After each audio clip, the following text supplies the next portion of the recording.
Pulling. Pulling. Brackets labia minora elongation. Iba diale tutuse Irene omusika enfuli.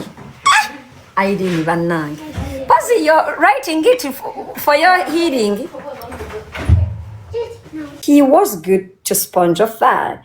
When she was in the UK, Mr. Man was fully expecting me to be the family maid.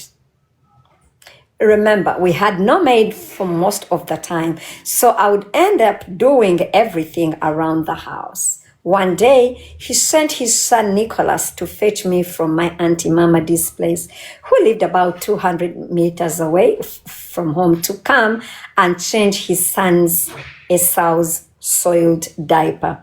As asked Nicholas why couldn't he do it himself, before his dad backed at me saying, "And so what if he called you? What were you doing there anyway? Don't you want to take care of your siblings anymore? Ngenda kugamba mama wo tokyayagala kusangula bbi w'abaganda bo." That was bbi w'abaganda bo, full stop. Tokyayagala, don't you want to take care of your siblings anymore? Ngenda kugamba mama wo tokyayagala kusangula bbi w'abaganda bo. There was this one evening we had just resettled back in Machende from Mitiana after President Museveni Liberation War in 1986. My mother had a much younger in-law living in the same compound as us. Mr. Man, as well as the husband of my mother's in-law, were both not home at the time. So Mama and her in-law decided it was a great time for an outing. They left the house around 7 p.m., leaving us in the care of Nakalia, our 15-year-old housemaid at that time.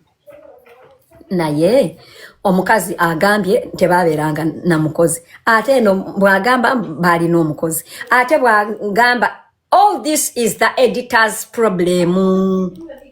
Editor, your work is not chronological.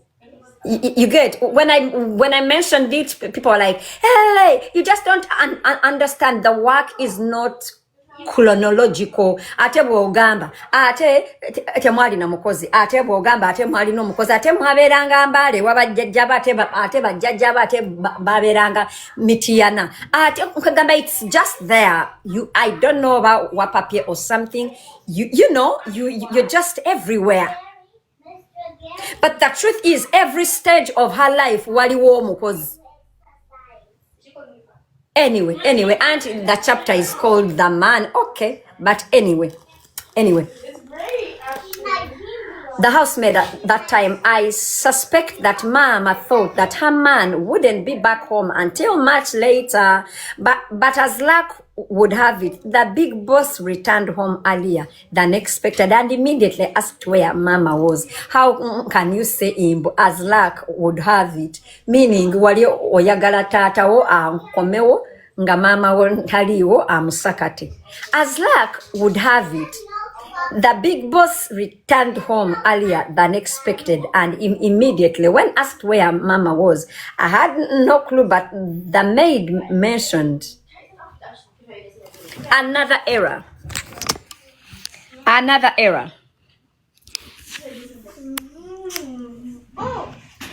As luck would have it, the big boss returned home earlier than expected and immediately asked where Mama was. I had no clue, but the maid mentioned. It should be the maid mentioned. Grammatical errors. The maid mentioned that she had listened in on their conversation and had heard the word awodizi. Grammatic errors. Irene, it's not too late. I mean, if you can make this right, yes. Another typing another grammatical error. I had no clue, but the maid had listened in on their conversation and had heard the word awuduzi. It was the name of the discotheque called Club Clouds. The man instructed us not to open the door when Mama returned. Not long after, Mama came back knocking on the bedroom window asking to be let in. Nakalia, the maid, worriedly informed her what the man had instructed us not to do. From that moment, it was pure chaos. We didn't sleep a wink that night. Around 6 a.m., Mama was let back inside the house, but only because she was told to immediately pack her luggage, including me, and leave. Kaba mugobe musajja ogenda otya mu bidongo nga tosabye ebbaawo. Omukazi eyabeeranga ebungereza ssebo bamusibirako emigugu. From that moment, by the way, as I read, I want everybody get a pen and a paper and note down your question marks, your analysis, your everything. What you want sao, you know, byoyagala tuogereko. I can still vividly recall the sheer joy and excitement that I felt as I quickly dressed, and I could smell freedom. I was ready to go anywhere as long as it was away from that house and that man. I was okay to sleep on a cactus patch than to spend one more day in that house with that man. We had this giant silver trunk that Mama filled up to our humble belongings. I couldn't wait to share the good news with my neighbors. I was so excited, you would think I had won the lottery. Omwana nonga musanyufu mbunu mama we bamugobye mu bufumbo. Tapping alive and share it. As time dragged on, I got impatient and started asking Mama when we are leaving, but the answers were never what I wanted to hear. It turned out she was begging and pleading for forgiveness. By 8 p.m., that trunk was back in the house and all its contents were unpacked.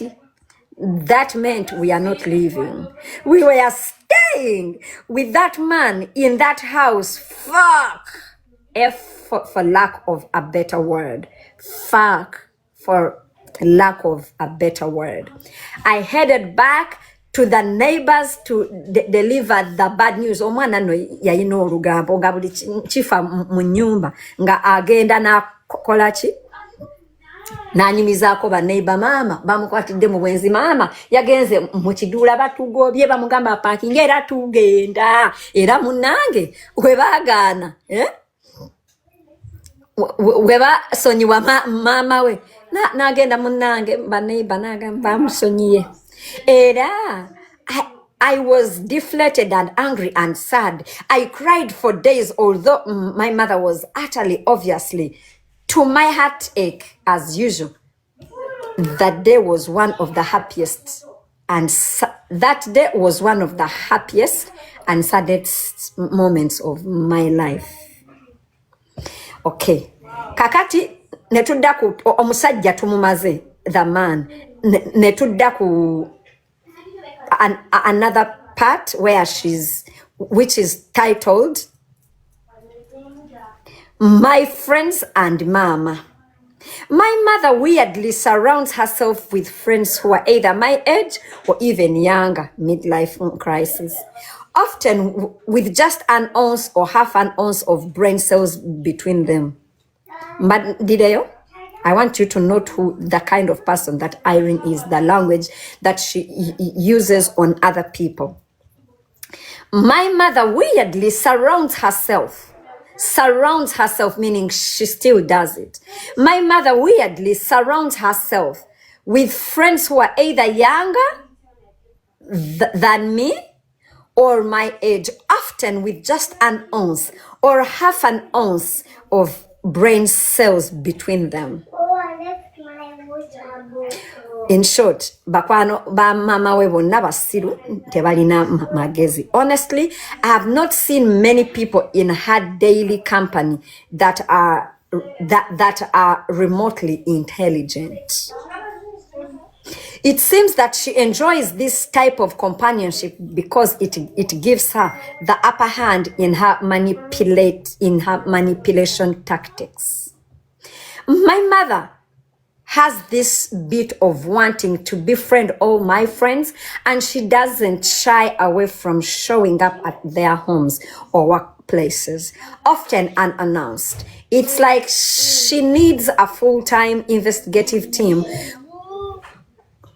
comprised of my friends to gather information about me, especially when it comes to money and relationships. She seems determined to pull them away from me and get them on her side. For those friends who share similar characteristics and traits with her, they join in as she gleefully backbites me. They inform their own little club where she starts playing matchmaker for them or offers them advice on relationships. Huh? The irony. Another thing they all have in common, a dabbling interest in witchcraft. Yep.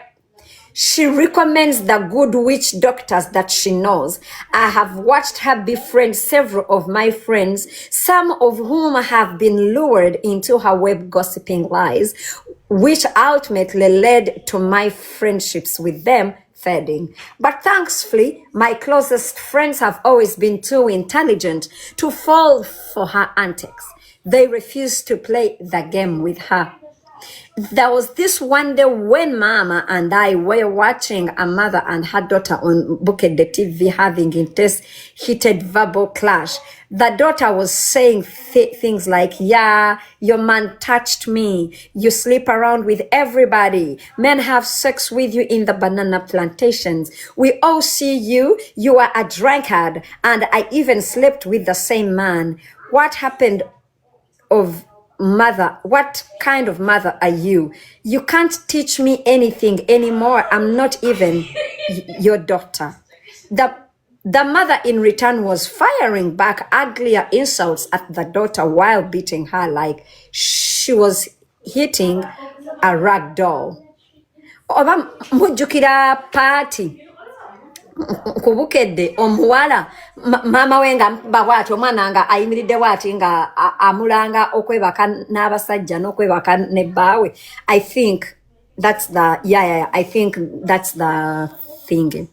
I looked at my mother and jokingly asked Mama, what if I was saying and doing all that to you?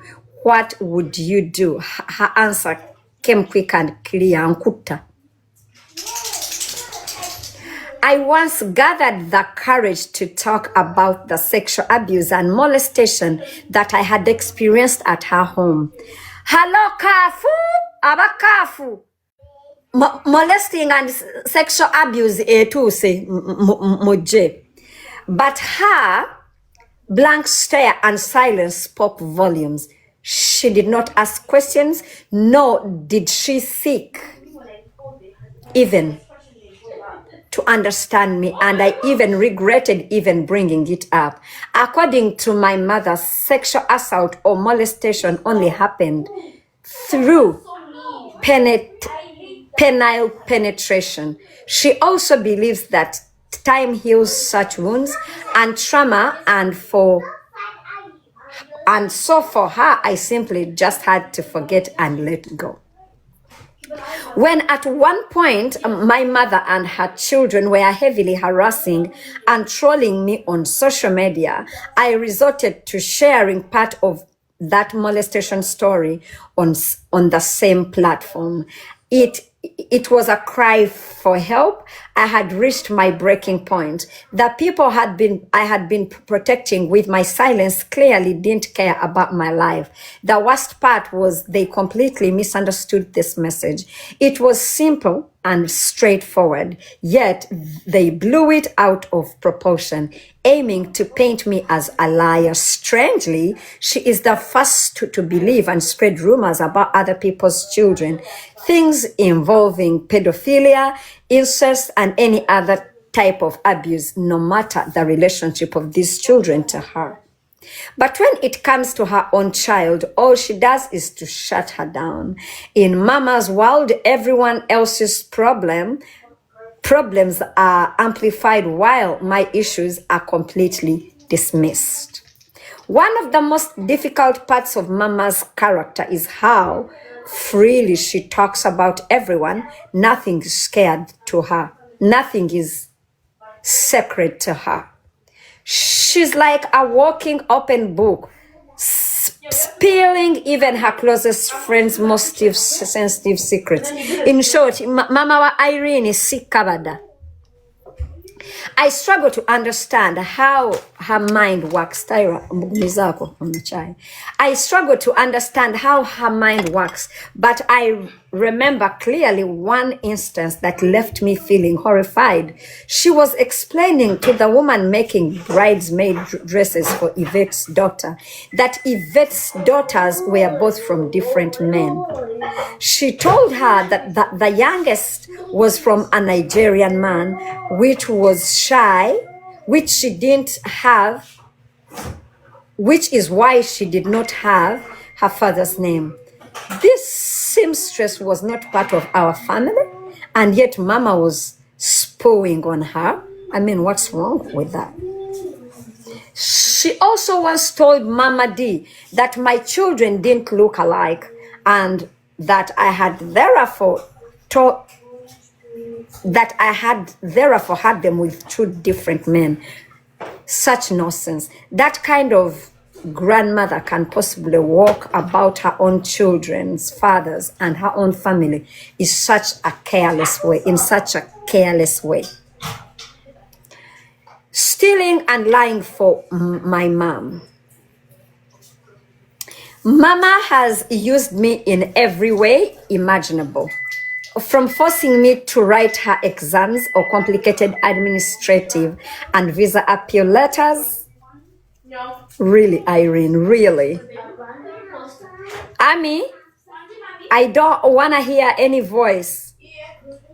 Nkaba didemo ako. Mama had used me in every way imaginable, from forcing me to write her exams or complicated administrative and visa appeal letters, or borrowing money from anybody she suspected I might be dating. She had also begged me to stand as a witness in her numerous dubious activities. I have always been played with by her and her children, being extorted and made to pay double for the items I wanted, being harassed for money for food, TV, and running water and other bills since I was 17 years old.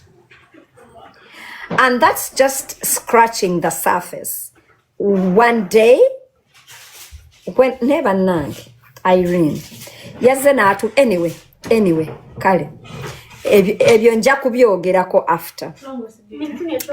And that's just scratching the surface. One day, I was about 10 years old. Mama pushed me through a tiny space in a window of a section of our house that was rented out to Auntie Florence and the other lady. She wanted me to steal some hair products for her. While I was inside, Busurwa, a messenger for these two women, came back to the house. When Mama spotted Busura in the compound, she called out his name loudly, probably to try and alert me. But what could a tiny 10-year-old do in that moment? I rushed straight to the window through which I came in. Tiptoeing carefully, I grabbed the burglar-proof bars and peeped out. As my head slowly popped out, I came like face to face with Busurwa. For a moment, time seemed to freeze. On seeing this, Mama simply started walking away from the scene, leaving me alone, scared and not knowing what to do. I was so overwhelmed, I urinated on myself. The biggest scare for me was being reported to Daddy. We all know what kind of beating I would have received from him.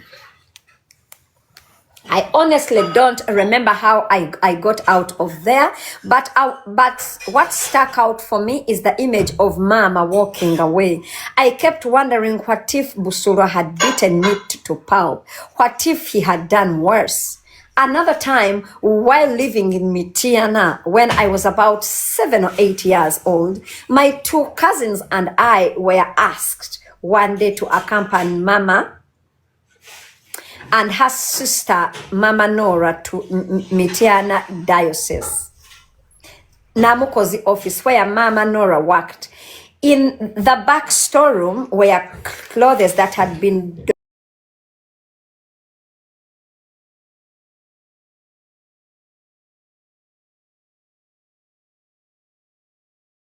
anybody approaching the compound, so we could alert Mama Nora. They used long sticks, the sticks that are often used to cut banana leaves or sorobio, to pull out the clothes from the storeroom. Now, I was young, but even then I knew that was wrong. It was daylight theft. Banange mumpe ebirabo mutapinge live. Around the end of 1995 or early 1996, I experienced one of my biggest embarrassments as a well-known teenager. I watched in disbelief as my mother was loaded onto a police truck and taken straight to CPS in Kampala as a criminal. And yes, I knew exactly what she had done. In short, Mama wa Irene yali nyugunya, yali muengaro ate naye nga amuyambako kukola ki okubba. A friend of ours, a one Damba, who was notorious for dealing with fake checks, had hit a jackpot. Some people in Uganda see such fraudsters as street smart idiots. One evening, I came home from work to see something more bewildering. Curious, I asked a pile of computers and chainsaws all dumped in one corner of the house. Curious, I asked Mama where they came from, and she told me they belonged to her friend who wanted to keep them there temporarily. I looked at the stuff and I wondered why his friend didn't just keep them at his own house. Of course, I didn't say a word to Mama about my suspicions, but knowing this man, I smelled a rat from a mile away. Okay? It didn't take long before the police showed up at our house with the owner of the stolen goods in tow. All Mama we never muteka nkabangali. That was how both Mama and her wife's friend ended up being arrested. Mama spent a week at CPS while I was left at home, tasked with looking after everyone else and preparing her daily meals to take to her in jail. I also had to take Esau, her youngest, with me everywhere because I couldn't leave him at home alone. How about work? Where did you leave Esau when you were going to work if you had to walk with him everywhere? Okay. I think that some parents believe that children are stupid, that with time they forgot what they saw or heard. But children don't, and I certainly did not forget. As of today, as an adult, a mother myself, seeing someone like my mother labeling me a thief is something I simply cannot accept. There was this other time that Mama's friend Sarah told me that her sunglasses that I admired No, there was this time that Mama's friend Sarah sold to me her sunglasses that I admired. When I returned home the next day, I found Mama holding the sunglasses and telling me that I had to pay 80,000 Uganda shillings for them. I had paid her 50 Ugandan shillings and promised to pay the rest later. She pressured me to pay up soon. I had just started working and my salary was about 80k Ugandan shillings. So I was stressed out to pay this debt. When I saw Sarah the next day, I begged her to be lenient with me, explaining that I would pay the rest of the money very soon. Sarah looked at me, genuinely concerned, and said, "You have nothing more to pay. You already paid it all." I was stunned at how low Mama could go. Mama yayagala okuba omwana we ki enjawulo mutapping screen. She saw me stressing out over the money. She told me I owed her friend money I didn't even have, knowing fully well that I had already fully paid for the sunglasses. What kind of sadistic behavior is this? Meanwhile, remember, yalabiriranga ewaka, nalabirira baganda be, nasasulira baani. Naye nga yalinga aninga omusaala gwa mitwalo 8 era nagulako galubindi mitwalo ejja 5 nasigazako 3. When I asked Mama why she would do this to me, her response was disappointedly and remorseful. She simply shrugged and said, "Move on." Chite. September 2018, I received a message from Salabed, a UK cargo company that ships goods to Uganda.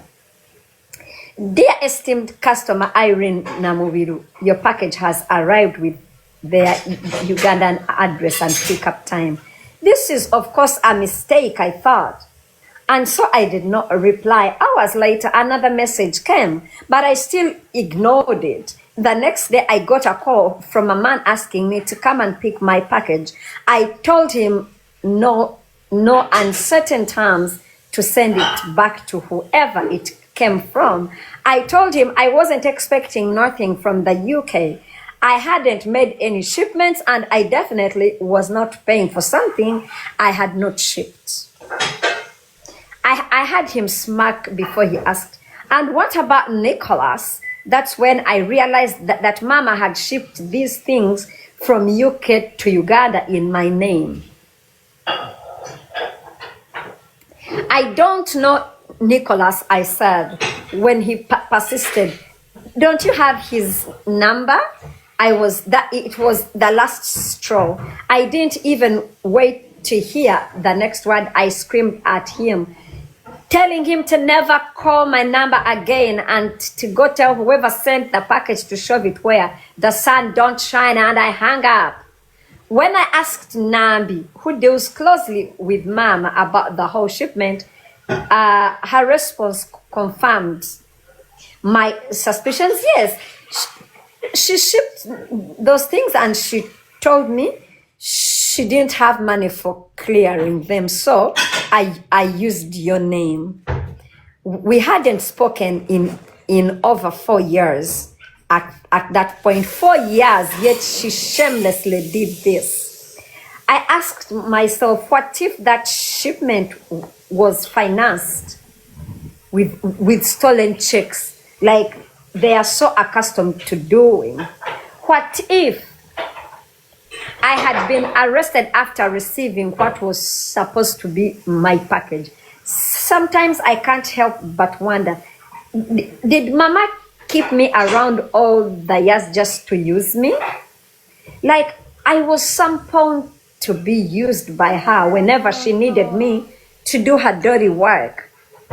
Back in 2005, Nicholas was deported from the UK for bank fraud.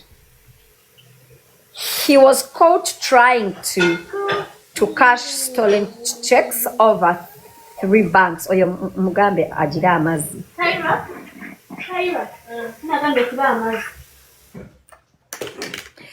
Back in 2005, Nicholas was deported from the UK for bank fraud. He was caught trying to cash stolen checks at over 3 banks with a friend. Mama knew all about it. She knew exactly how they operated it. She knew exactly how they operated and what was happening behind the scenes. She is the one who recounted everything to me. Once back in Uganda, Nicholas continued with his cyber and check scam business, believing he was untouchable. Mama, who was also back in Uganda at the time, to apply for her spousal visa after getting married in the UK, casually told me about their lucrative business, and she had a cleverer plan. I just needed to bring checks to her, copies, photocopies, even blank cancelled ones. Anything would do. She actually suggested I target my in-laws for these checks. By the time they were done with their forgery, the checks would be in color blank, no signatures and no stamps.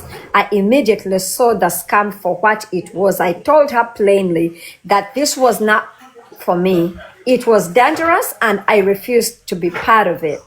Buying goods with fake checks, I remembered that time Mama had been arrested and spent a week in jail for items supposedly acquired the same way. That was enough for me. I did not want to talk about it anymore. I refused to play alone, even after Nicholas said, according to Mama, that I was a pussy for fearing to put people into a bit of trouble and that I would never get rich. Here I was having such conversations with someone I was supposed to look up to as a role model and as a source of wisdom, a mother. And every single day, until I finally cut her off, I was always at odds with her about certain principles, and many times she dismissed me as a know-it-all. But I refused to compromise, no matter how much pressure she and her schemes put me under. Tapping alive.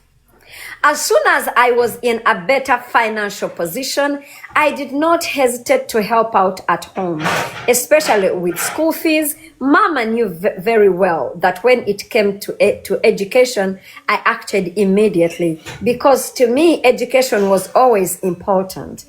What's interesting though is that Mama never ever told anyone I was supporting them. There was a time she told me that Esau was interested in learning French. I believe that Mama thought I would be giving the money directly to her. I didn't. Instead, I went straight to Alliance Francais de Kampala, and I paid for 2 consecutive semesters for Esau. Later when I asked Esau how the French lessons were going, I learned that he never set foot at Alliance de Francais Kampala. Not even once. He didn't even know where it was located. I had also given money to Mama for a sports bike for Esau as a way to help reduce his daily transport costs. Mama bought the bike, but Esau never thanked me for the bike. He must have thought that it was a gift from Mama herself. When I asked Mama if Esau even knew I had bought that bike, she simply said, "Oh, he probably hasn't found the time to thank you yet." I thought the whole day, I'm right there in the same house, the same compound, yet you cannot find a moment to say thank you. When I told Mama that Esau had never even stepped a foot in the French school, her reaction was one of indifference. No surprise, no disappointment, just a shrug, like she already knew the truth but didn't really care. Mama's plan was to get that money from me and use it for her own selfish gains. Esau had never been interested in learning French. It became clear to me I could never give or do enough for my mother. No matter how much I gave, she always wanted more. I once overheard Jaja talking about a trip that Mama, her man, and her sister-in-law had taken in Mitiana in the mid-80s. They went to buy a huge load of maize grain. The money for buying the grain was all from the sister-in-law. But as soon as they got back to Kampala, Mama hurried back to Mitiana to pick up the money from Jaja. She later told her sister-in-law that Jaja had been robbed and all the money had vanished. Mama D later corroborated this story, saying that that was one of the reasons why Jaja, her own mother, never really trusted Mama. Mama yali mugezi. Yeah. Mama isn't new to forgery or land grabbing scandals. When her mother-in-law passed away many years ago, she left no will behind. She had only one surviving child living abroad and around 15 grandchildren. Mama and her sister-in-law teamed up to handle the estate. The takeover didn't happen easily. While Mama and her crew were occupying the houses on the estate, the sister-in-law often came back from abroad and demanded they leave what was rightfully hers. She threatened to throw them in jail and sometimes even made good on her threats. At around 2006, Mama resorted to taking the matters to police and insisted that I accompany her to assist in the police matters. Even though I did not know what to do or how I could help, it wasn't something I was directly concerned about, and I had zero attachment to that property. Furthermore, her sister-in-law had a right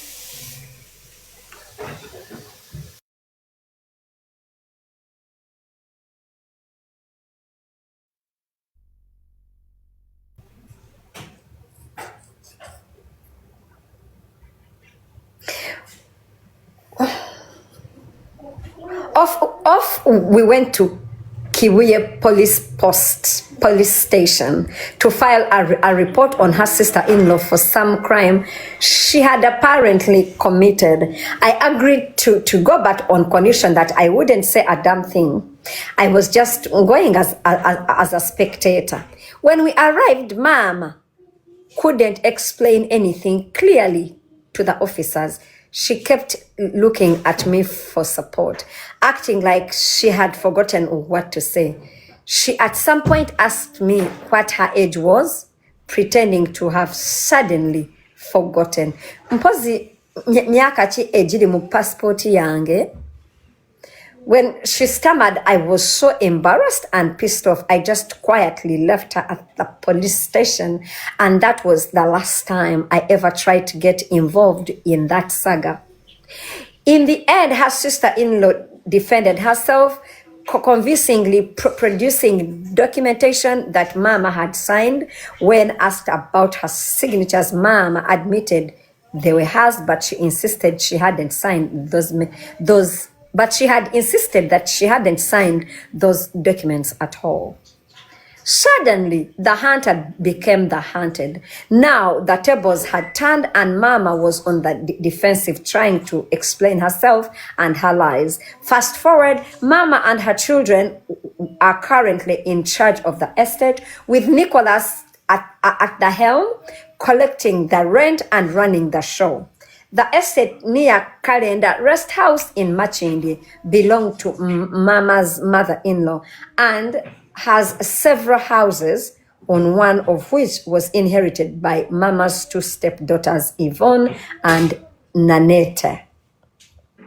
All of these properties were ultimately taken over by Mama. Today, they are renting them out all and collecting the rent, even turning the stepsisters' houses into a lodge. I have never fully understood how Mama and her crew managed to take over this property. Just this April, 2025, I happened to stumble upon a video that was circulating on the internet.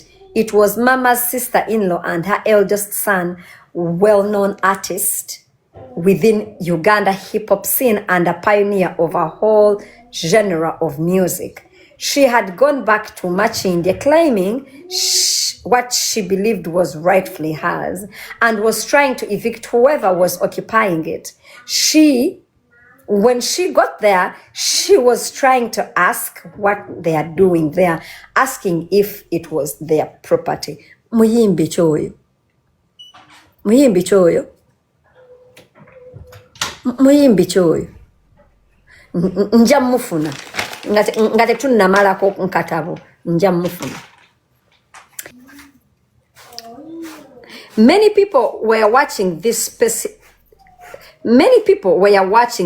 spectacle, wondering what was going on, but I knew exactly what was happening.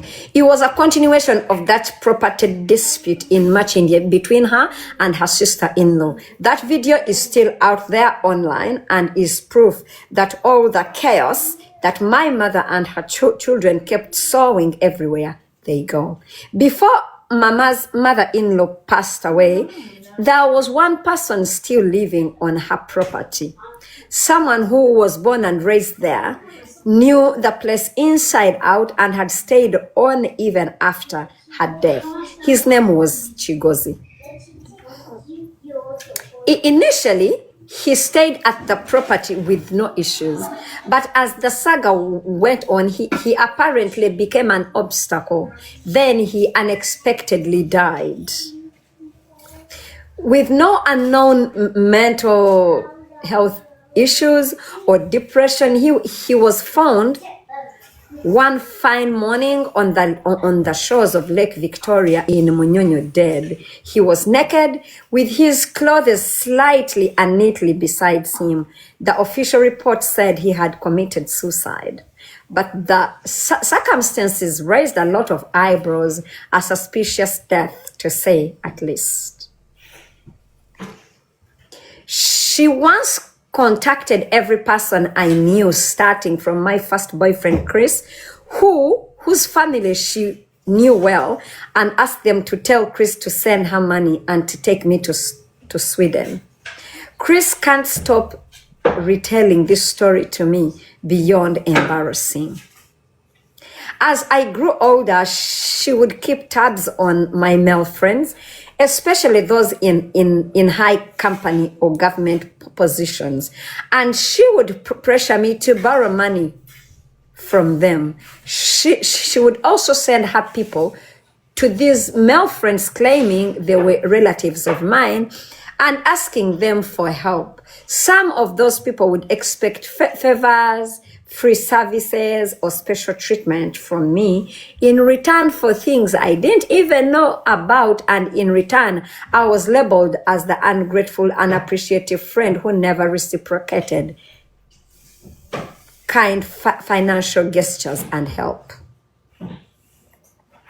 During the time I opened up to Yvette about my struggles with Mama in 2016, I will elaborate later in chapter 4. She once confided in me that Mama had been secretly sending Gabriel, my then boyfriend, anonymous messages that she was telling him that I was lying about my travels, claiming that I was actually out with other men and not on stage performing like I was with him.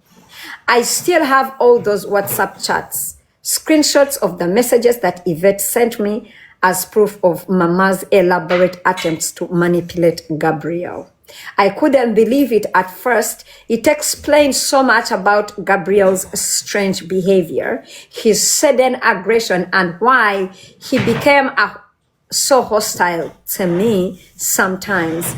Reasons I couldn't quite understand at the time. Whenever I confided in Imam about Gabriel's strange behavior, she would feign concern, saying that she would talk to him. For example, There was a day out of the blue as we were going back home from Club Governor, where he angrily told me to get out of his car, forcefully pushing me out while the car was still moving, before turning around and trying to force me into the car, which I resisted. The incident left me so shaken. Looking back, I realized that most of that was rooted in Mama's sowing discord into my relationship with him, trying to turn him against me. I remember an interview I once did on NBS TV with Caritas Karitimbi in 2017. I was sharing a bit about my life, my struggles, and the family tensions things I thought I could speak about honestly. I briefly mentioned how I had cut contact with some family members, how some relationships had broken, and how I was trying to find my footings amidst the chaos. Moments later, a lady who claimed to know me very well called the TV stations. She introduced herself and said she was very close to my mother. In fact, insisted that she was almost like my family and that she wanted to clear some lies that I had told about my family. That was yet another attempt by Mama to hide behind someone else, someone like this lady who was clearly looking for her 5 minutes of fame. Truth was, I knew this lady called Nora. I hadn't interacted with her since 2009. Since then, her and Mama had some become thick as thieves. Inseparable. In fact, their unifying factor was witchcraft, of course. She was given a chance to speak at her meeting. She carried a bag full of receipts, photos, wedding pictures, stories, and accusations. She convinced the host about how well she knew me, how she hosted my entire family, husband, and children for a whole week, how she started my career, and how I was a terrible person. She claimed I was not who I pretended to be and that I was hiding a different identity altogether. According to her, I was a liar, a manipulator, and someone unworthy of any respect from the public. She kept mentioning her intentions. She was defending and protecting my family. She said, whatever that meant.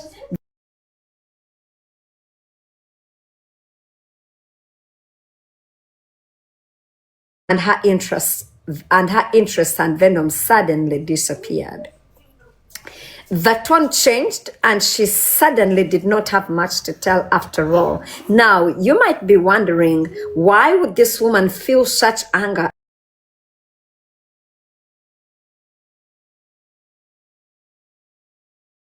While at school, though, a distant relative was in the same school. Her and Nora were a class ahead of me. They had a clique of girls who were notorious in the school, but also academically challenged. One concerned teacher, Mr. Ssenga, knew how well I did academically, and when he saw me hanging out with these girls, he rebuked me for doing so, saying these girls would lead to my academic failure. His remarks opened and I decided to change schools. Mama knew very well my reasons for leaving that school. So, Madam Ono, yalondanga ebitabo akyuse. Are you okay, Mala? So I was shocked to see Nora suddenly show up with my mother one visiting day while in Bugema SS Ordinary School. I remember signaling to Mama, asking, what is she doing here? Mama explained that she had showed up at our home one day and asked to stay with us. Mama had agreed. Imagine that. We were not tight buddies by any stretch, and she felt the need to contact my mother to ask to live with us. That is Irene. Even her friend asking to live at their place in Ngataina Wabera, Irene found a problem with that. Yeah.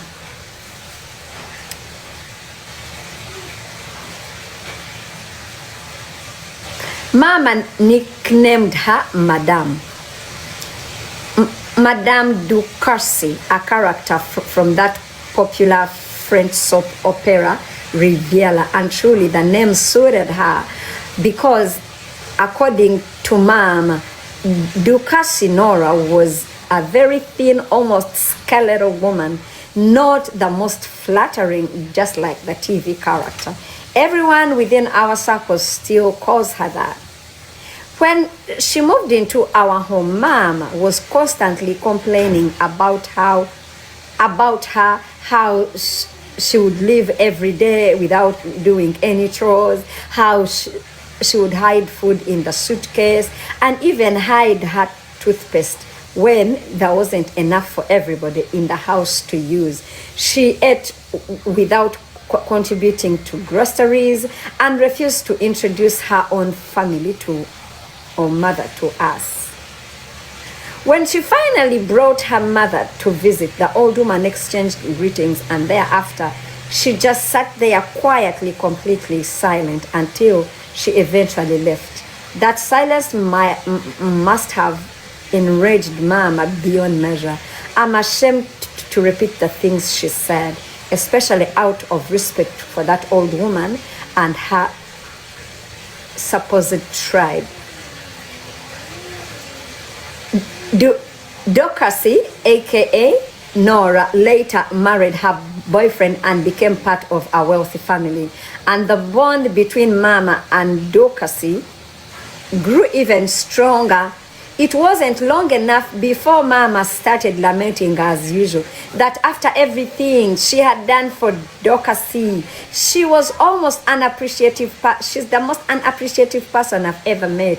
She was just a leech. She had tried to borrow money from her, and when Ducarcy refused, Mama developed a silent grudge on her. In 2010, when Jaja died, Ducarcy sent a simple text of condolences. Inga nchitalo nyo cha Jaja. She used to bring us food at school. I will miss her. Ducarcy never visited there. There were no flowers, no card from her, no in-person condolences, just a text message. Mama was furious. She showed me the message and said, "Kale kakamanyira kano kamalibu tole." That's all she could do, send a text. She went on to make such remarks about Ducarcy's physical features and all other crazy and typical insults. But of course, when the time was convenient for her, Mama turned the stories around. Namubiru said, you have rotten teeth, so you have bad breath. Yes, like I'm the only one who looks into your mouth when you open it.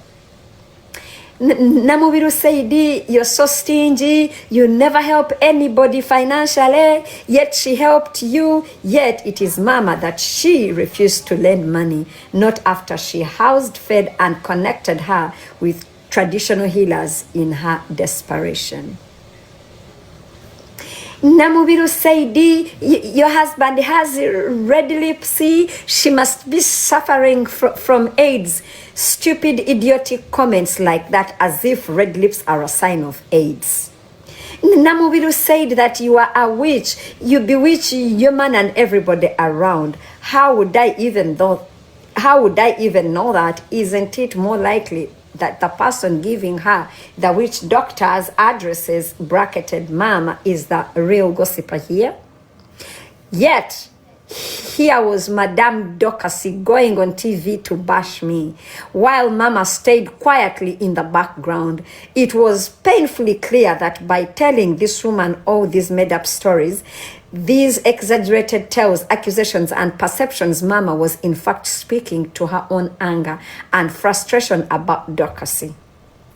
And because this woman believed every word, her actions reflected exactly what Mama wanted. She went on TV ready to finish me off, but it backfired. She never got the chance to be broadcasted. Maybe it was good that she did not, for her own mental stability. The world would have known more about her than she knows about herself. TV wasn't for the faint-hearted, especially not for people whose stories crumble the moment they are scrutinized. Dokasi was just an instrument of Mama's rage.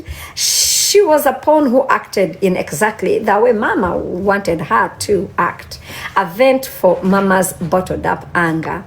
It was revealing, to say at least. Weirdly, sometimes Mama showed me off like a prized trophy. She would want me to greet everyone she deemed worthy, to sing for free at events for her friends and relatives.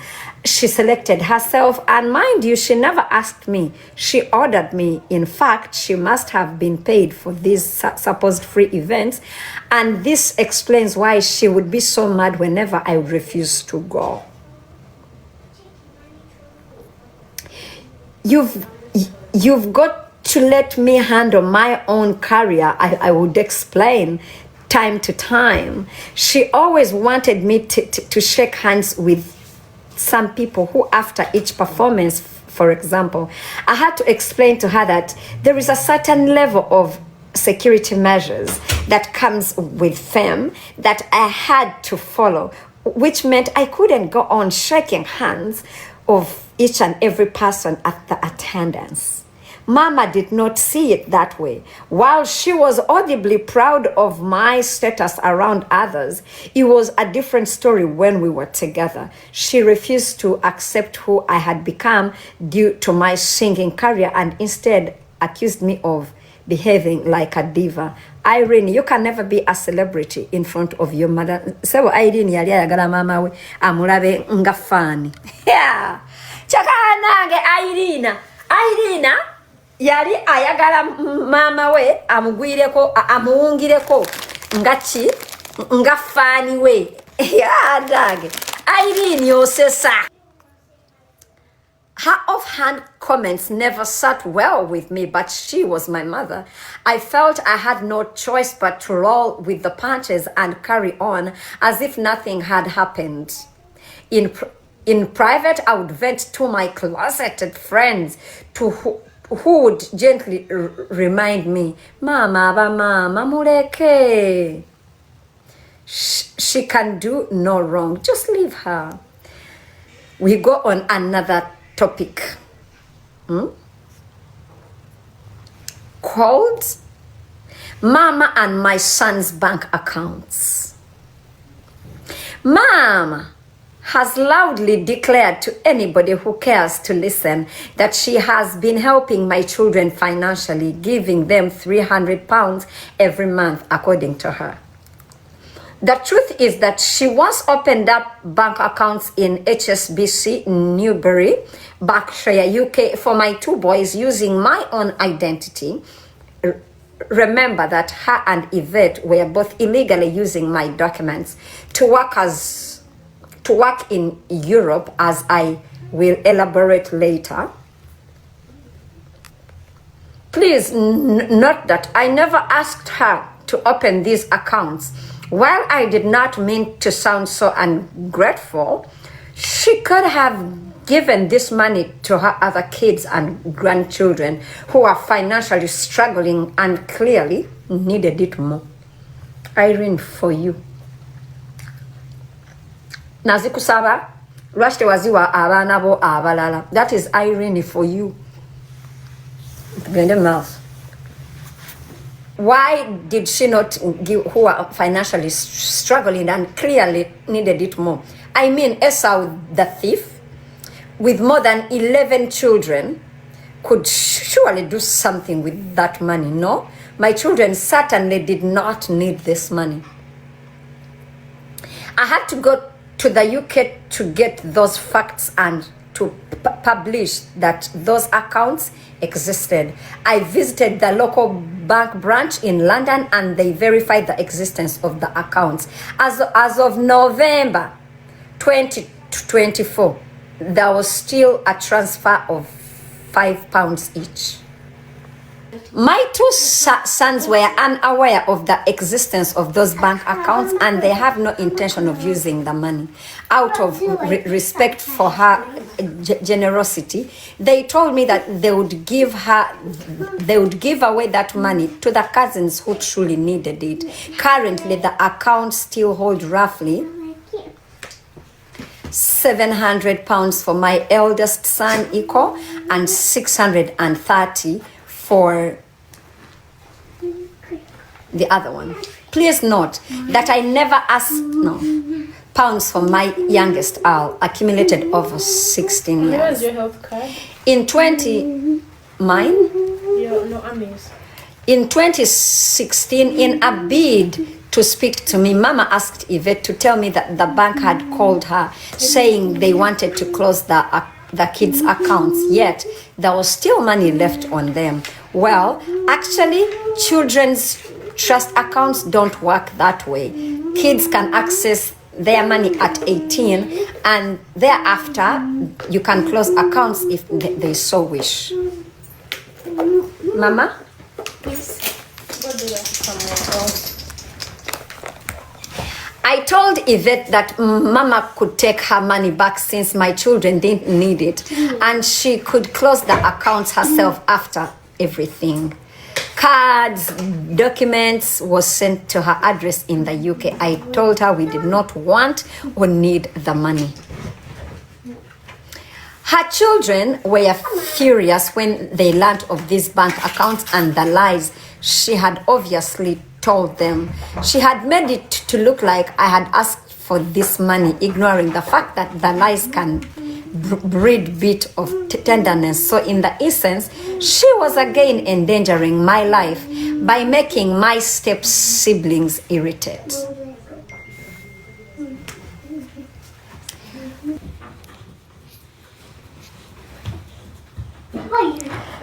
One of the two yiyo pulling okukyalira ensiko. Irene katusome. Irene katusome.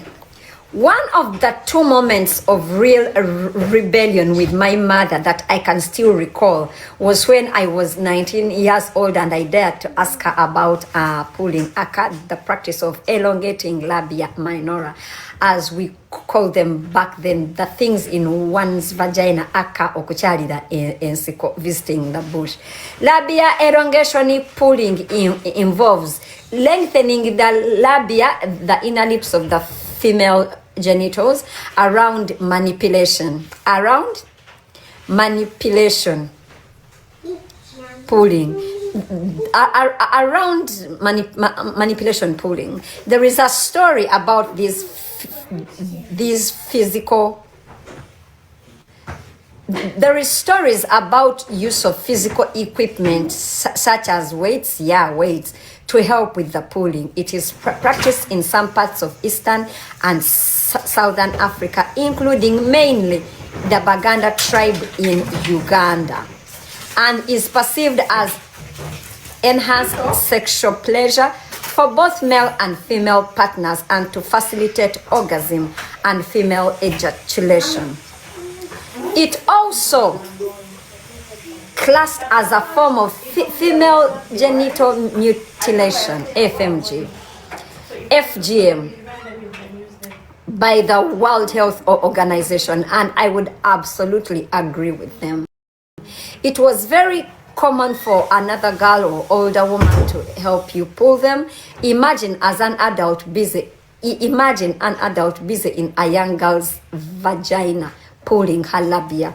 I hated even uttering the word. I was confused and frustrated about why I was being told to take care of them, I could pull them, until when they were index finger length. There usually was someone who would be.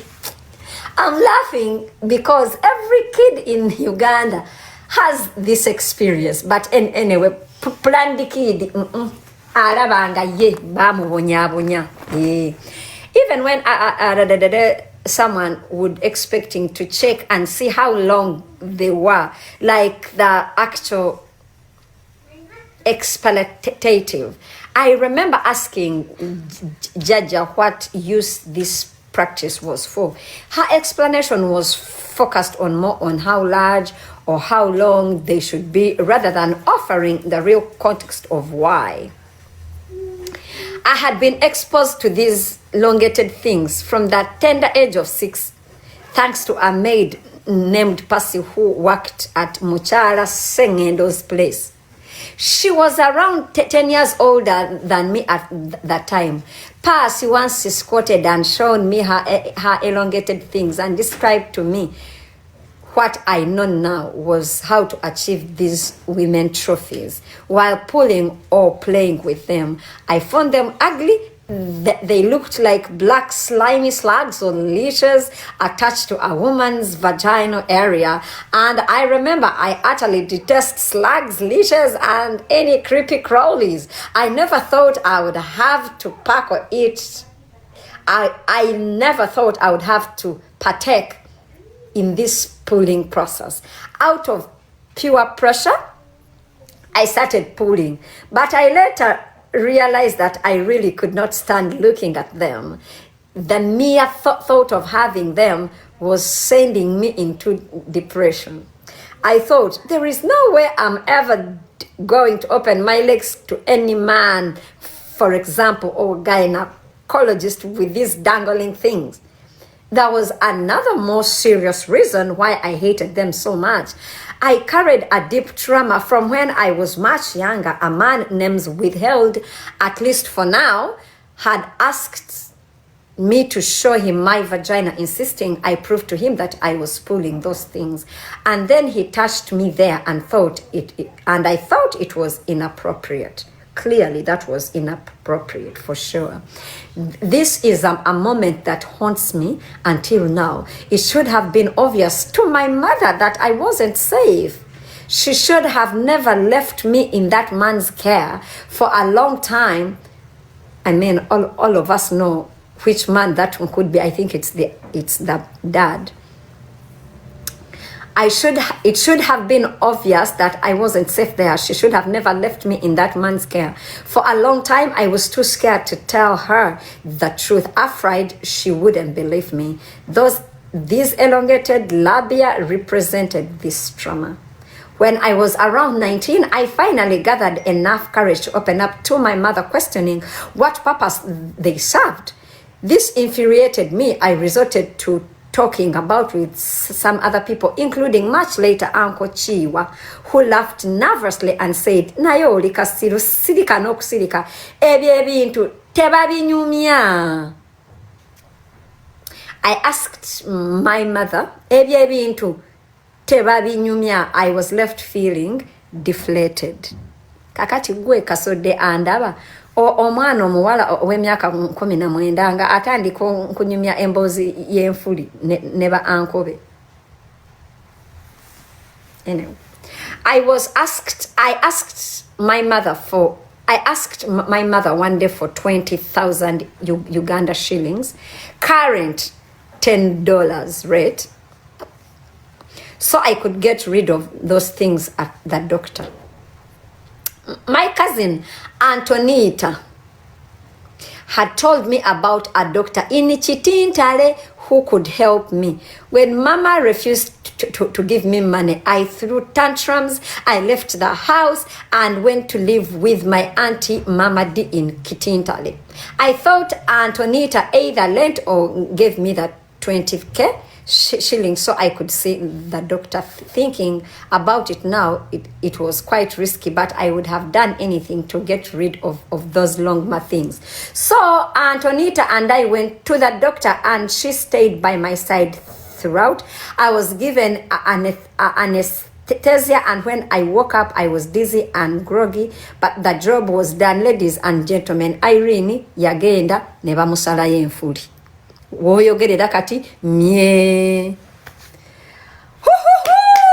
tulyawo gamba nti ye tap the live, like the live, share the live, tap the live and share it. Kambabulire nenda kugenda n'omwana. I have an appointment. However, when I come back, we shall continue. Olwaleero tugenda kwebaka tuli mu book club. Nenda bas somera kana akatabo paka nga tukamazeeyo. Can I get you what to wear? Yes, please. Thank you. Okay, so A nice one. A nice one. So do you know what you want for dinner? Because she wants pasta. Do you remember when I took you to Uganda that day when I was furious? You had a top for my pants in your bag. You remember that day? No, I had the pants, not the top. So where is its top? I want it. It's what I left want it to in wear the closet today. because the pants are there. Auntie, I'm telling you, it's what I want to wear. Okay. You and your sister, figure it out. Mommy, Yes. watch this. Ooh. Irene and Nfulimye. Irene ladies ali awo atambula ho n'omuwowongole. Atambula n'omuwowongole, meaning the practice is unnecessary. No, the practice isn't unnecessary. I do acknowledge that abazadde, they shouldn't kukwata abaana abato batandika batigonyola or batunulayo like leko omwana akule, but at 19 oyo mukazi yali akuze really. But anyway, let's go mass. Kisiru tekitegeera. Anyway,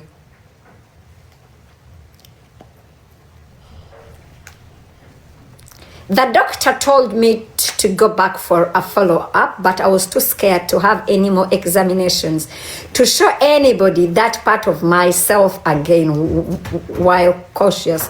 Mama D took me to a nearby clinic for aftercare and I healed well. I felt like a whole new girl without anything protruding or dangling out of my vagina. 2 years later, I had a heated argument with Nicholas where he blurted out a lie he thought was some sort of secret. He could use it against me. Weren't you about to die when they took you for that abortion? Alluding to the time I had the labia medical intervention. How could I have gotten pregnant at 19 when I wasn't even sexually active? Partly due to the molestation I had suffered at the hands of the person they all knew very well, and partly because I was so ashamed of the pulling things. I genuinely believe that girls, especially young girls, shouldn't be stigmatized about their bodies and shouldn't be initiated into anything at such an early age. That one, I agree. I mean, come on, telling an 8-year-old to start pulling her labia for supposed extra sexual pleasure, that nonsense of it, oh, why not let them take that choice? That one, I agree. Okay? Why not let them take that choice when they are adults and can actually understand what they are doing? Better still, what do boys pull for extra sexual pleasure? It's sickening to think that early initiation can be the root of a child's abuse, rape, and pedophilia. That's right. Many people point fingers at men for this kind of abuse, but women can perpetuate this cycle too. I agree. How is it ever acceptable for a woman to be in a minor's vagina, inspecting it, fondling it, telling her to pull some more? What kind of explanation could you possibly offer? Or we're just preparing you to please yourself and your man in the future? I'm still engrossed out. I'm still grossed out by those things. No offense to whoever has voluntarily pulled them. I'm still grossed out at those things. No offense to whoever has voluntarily had them pulled. It explains why your ex did not have them. But anyway, let us continue. Mama, Yes. Can I please have that passport? Yes. Because I don't trust your hands. Let me keep it.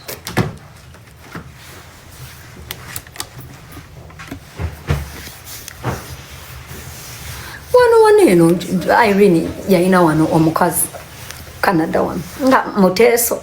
But anyway, that's not why we are here today. Let us continue. Mama has already done enough harm to many others, spreading lies and tearing families apart.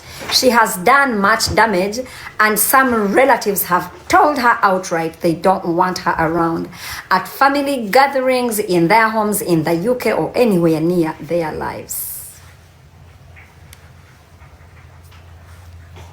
Wandinka nti Irene ba temwamulaba nga akisinga Zali. Temwamulaba nga akisinga Zali aina enfuli. Aka video ka Zali temwankalabanga yesonseka obukondo. Mwalabayo wadde akagwa. Can I see the Good. So keep these ones in the Briefcase? yeah, and then It's done. use that one. Can Can I see your picture? I have a question. I want to see your picture. Mango. I want to see your I'm supposed to continue reading. Okay, yes. Let me have a question. Where we're going? Is it casual or is it like Just where? out? Like I mean, I know you're going casual? outside. No, I'm asking Rani because I don't know where we are going. I thought I'd leave it heading. Should I wear casual or should I wear like what's? I forgot the category. Formal. Formal. If I were you, I would wear jeans and a t-shirt or That's exactly what she had shirt. planned I out. mean, you know. Okay. In short, toyambala butete nakakondo. Okay. Okay. Let me continue. Nkomyewa. Mommy has stayed. A relative confided in me that Mama had been sending them those messages. Wait. Mommy, is Amira also going? No. A relative confided in me that Mama had been sending them messages, telling them not to send me money to help the poor through my NGO, Gather for Children. She claimed that I was using the funds to my own luxurious life, that I had gone bankrupt. Mind you, they were just giving me $25 after a few months to help Mama's own poor cousin living in Jaja's house. The rest of the household needs, including fees, all came from me. I once bought phones for all 4 adults living at Jaja's house so that we could stay in touch, especially during emergencies. Her mighty son, Esau, took those phones from them, and Mama, she said nothing at all. She's threatening to evict the people I lent a small piece of land as to a prayer grounds. She claimed that I use their images and children's money to get rich. The truth is, I have never received a donation in cash for my charity. Only a few fans and well-wishers have mobilized. Only what? Fans and well-wishers have mobilized, that is, their own funds to buy items that we give to those in need through the charity in Mitiana. These funds, well-wishers always come along with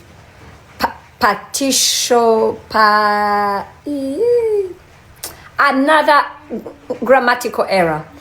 These funds, well-wishers always come along and participate in distribution of the donations. Participate was also written wrongly. Hello, Irene, and another error for you to fix is here.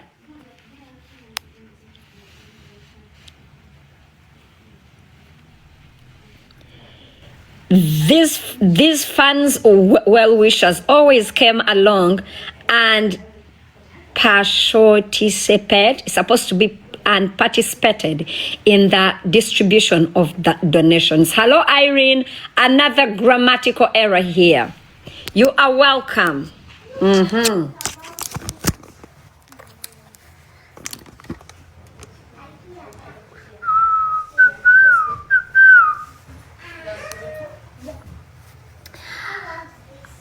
I understand where her frustration and greed are coming from. After all, she used to convince me to pay school fees for all her needy children, yet she kept the money for herself.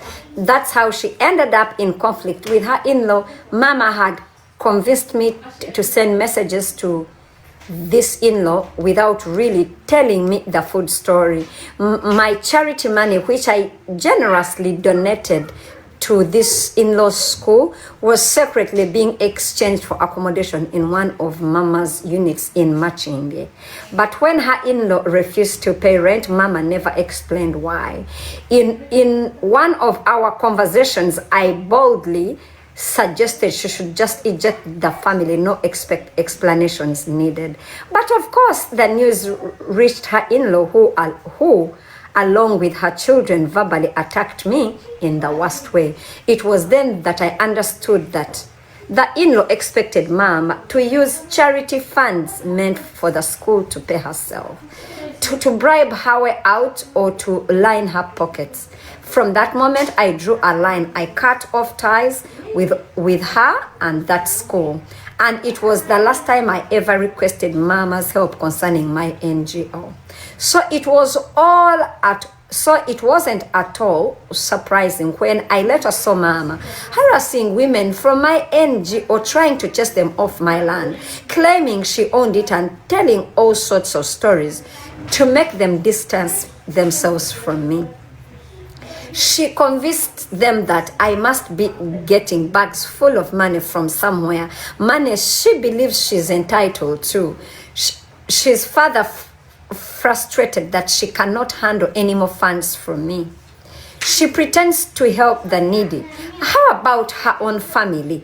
She once said, this again coming from a woman who had sent up bank accounts for my children that didn't need them, while forgetting to help her miserable thieving sons and other relatives who needed the money. Her biggest frustration, of course, is that she had no first-hand concrete information about me anymore. Now, she's also turned to charity work, cooking, bringing used clothes, and many other things for the less fortunate people in Mitiana. She literally wants everything I have or known or attempt to do. Is she using these people to enrich herself or just trying to buy love? Because everyone in Nambale Namukozi clearly ignores her. Honestly, her petty antics can truly drain your mental energy if you play her game. That's Irene, the mother that comes from Tiana. Again, twalira abantu bo ku kyalo engoye nemmere. Irene agambye mama wa mukopa. Mama knows I love children. I love being around them, spoiling them when I can, just like I used to do with all my siblings' children. But I recently heard her quite boldly tell another mother not to bring my brother's kids to me. Reason? I'm apparently a bad person because I cannot speak with her. And if she did bring them to me, she would never help them again. She further claimed that I was a would-be murderer. Yes, a murderer. Simply because I supposedly hadn't paid her hospital bill, and had left my nephew and his mother stranded in hospital. Funny enough, I was the one who sent them to that hospital. I had paid 95% of that hospital bill. So for the entire week, I was the only one visiting and providing everything they needed. Mind you, there was no major problem with the child. We never saw results of the supposed tests being done on him. They could not identify the illness, and when I realized they were only keeping them in hospital to make the bill higher, I insisted that they get discharged. Ladies and gentlemen, Irene now is becoming a doctor. The child went back home and baby boy recuperated and was back in form just in 2 days. Late 2013, I briefly resumed contact with Mama. I was cautious. My heart was weary. My mind guarded. I answered her call. After she sent a warm message expressing concern about the tragic incident my then partner Gabriel was involved in. Around the same time, I was also in the midst of a family court session in France. So when Mama called me asking about this and that, out of pure respect, perhaps a bit of curiosity, I told her that I was up to what I was up to. I asked her to keep it in between us, not to tell anybody. It was almost a test to prove whether she could really keep my secret or openly share whatever is happening in my life. Mama asked if I was going to court with a lawyer. I told her no. I didn't need one. Why? She asked.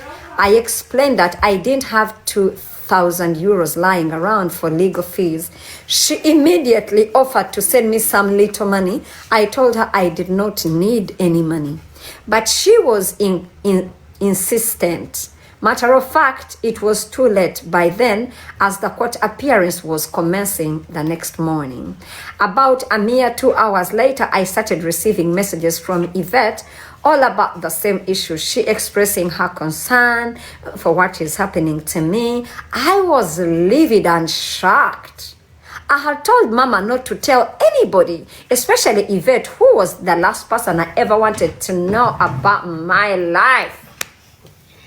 Yvette proposed her help, her money. I politely declined. Honestly, I didn't need it. I told her it was all under control. Okay? Everything, I told her it was all under control, everything was fine. But she sent the money anyway. I felt it would be rude to return it. So I simply thanked her. Then, mother of all shocks hits me. Thaddeus, my former manager, called telling me the word on the street back in Uganda, Nicholas had called him frantic with news about how I was in real trouble, bankrupt, begging the world for a mere 2,000 euros. Akasajja kalinye jegava kamututte mu kooti kale Namubiru abulwa atya 2,000 agenda zisabiriza buli muntu Yvette bonna agenza abakaabira. Thaddeus recounted what Nicholas had said to him. My head was spinning, but I finally had confirmation of who Mama and Yvette truly were, what they thought of me. I immediately called Yvette to ask her how the news about the money had somehow reached Uganda. She laughed and said, that must have been Mama. She's the only one I told. In that moment, I had the confirmation I needed.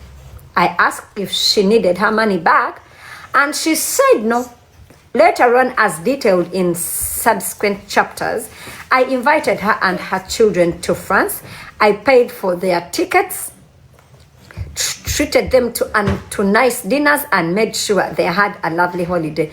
I wanted to give them a proper farewell and a good memory to balance out all the money madness. Beginning of 2014 was the very last time I ever communicated with my mother again. I never bothered asking her why she had told Yvette about the court case, even when I had asked her not to. I can only assume they spent hours over the phone jubilating how I had supposedly gone broke and was down financially. They were so wrong. They opened up being exposed for, they only ended up being exposed for the gossiping, no dual losers. They were so wrong. They only ended up being exposed for the gossip, no dual losers that they are. I am finally at peace, free from their games, their manipulation, and their lies. If you ask me if I love my mother, the answer is yes. It is for this reason that I kept quiet about all my heartache and sadness for so long. I wanted to protect her, but have now made a conscious decision to cut her off my entire life and no love from her, and to love her from a distance. I give zero regrets. So, ladies and gentlemen, so far, are you having anything to cry on behalf of Irene? Yeah? I just want to tell you. Do you remember the other topic you were asking? Can you stop interrupting me? Because I'm doing something. Sorry. Please. I'm sorry. Chapter 4, siblings. When blood isn't thicker than water. Okay, guys, take some water, get more crunchies. We are headed for chapter 4. Once I'm done with chapter 4, I am gonna be leaving. Can I please have wait a minute.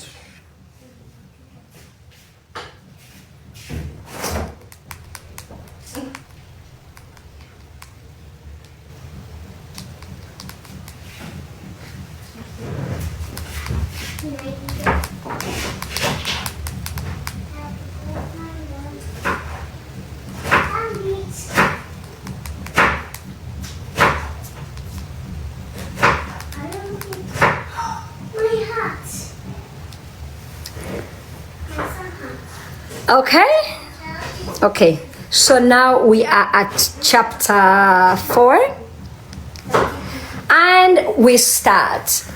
Siblings, when blood isn't thicker than water. First, that was me.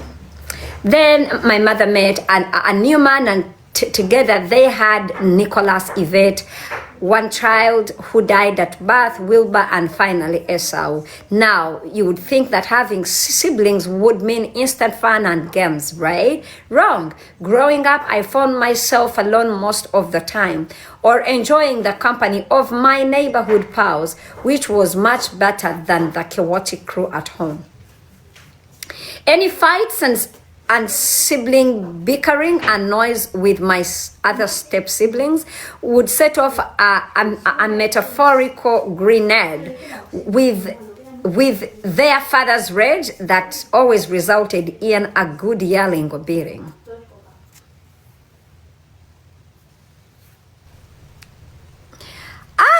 Trying to then nebaletako ka gundi ka Yvette. So describing our siblings be atandise ne Yvette. Trying to describe Yvette leaves me with headache. Seriously, engaging with her is truly like a proverbial wrestling with a greased pig. Nzidayo? Yvette. Trying to describe Yvette leaves me with headache. Seriously, engaging with her is truly like the proverbial wrestling with a pig. Engaging with Yvette is truly like the proverbial wrestling with a greased pig. Okay? Yeah. Inti bwolwana n'embizi mu bisooto naawe oddugala. Yeah. Okay? Please tap. We continue. It is messy, loud, frustrating that the pig and Yvette enjoy it. And I definitely need a shower after that. It is messy, loud, frustrating. The pig and Yvette enjoy it. And I definitely need a shower afterwards. Yvette had a lifelong ambition of somehow morphing into me and has gone to sickening extremes in order to achieve this. She has this mixture of fascination, critique, admiration, envy, jealous, and hate that she directs at me and everything I do or believes I've achieved. She thrives on conflict, casting herself as a self-centered expert in verbal abuse, poisoning the air with her words. Well, Irene, I don't think you're a better person because you also are good at verbal abuses for sure. Because I mean, you've described your mother, you've described your stepfather, you've just described Yvette as a pig, as a greased pig. So I don't think you are any better, girl. But anyway, I'm reading and I'm not judging. Abagala okulaba ku Yvette mulindeeko, buli omuntu tugenda muleeta maama we Yvette mulindeeko, please, pola mpola. Okay. Yvette had she thrives on conflict. She has always tried to show the world that she knows me better than anyone else. When that failed, she turned into a keyboard warrior and threw several. But nobody knows you better than Yvette. That's the truth. That's your sister. So okay, who knows you better? Who knows you better? You know? Accusing me of all sorts of things. She's a sadistic grown woman trapped in a malnourished little girl's body. That is Irene, okay? That is Irene that is telling us imbu. Tasobola kuvuma muntu verbal exchanges. She has described her sister as a greased pig, and right now she says she's a sadistic grown woman trapped in a malnourished little girl's body. Okay? Sit on the side ndi basomera. She loudly and proudly boasts about not needing anyone, and she enjoys hurting people because it gives her some sick sense of power. Honestly, looking at her life, I see someone obsessed with control, validation, a twisted perception of her own suffering. Growing up, we weren't exactly the best of buddies as adults. We are now proper oil and water. I'll explain it here. Okay. First, the missing outfit. One Saturday morning in Kampala, before heading off to work at my first job ever, I had prepared an outfit I was truly excited to wear later that evening for a music performance. It was an all-white second-hand ensemble, a treasure I had found for about 30 Ugandan shillings. Later, when I came back home, I unlocked my bedroom door, and the first thing I noticed was my outfit was gone. Huh? I was angry and confused. I mean, my room had been locked, so how could my dress just vanish into thin air? I asked Mama, who faked total ignorance about what had happened, but somehow I just knew in my gut that Yvette had something to do with it. Where is Yvette? I asked. Mama shrugged before mentioning something about Yvette attending a seminar at a nearby sharing hall in Zambia. Without wasting time, I grabbed the first clothes I could find that belonged to Yvette and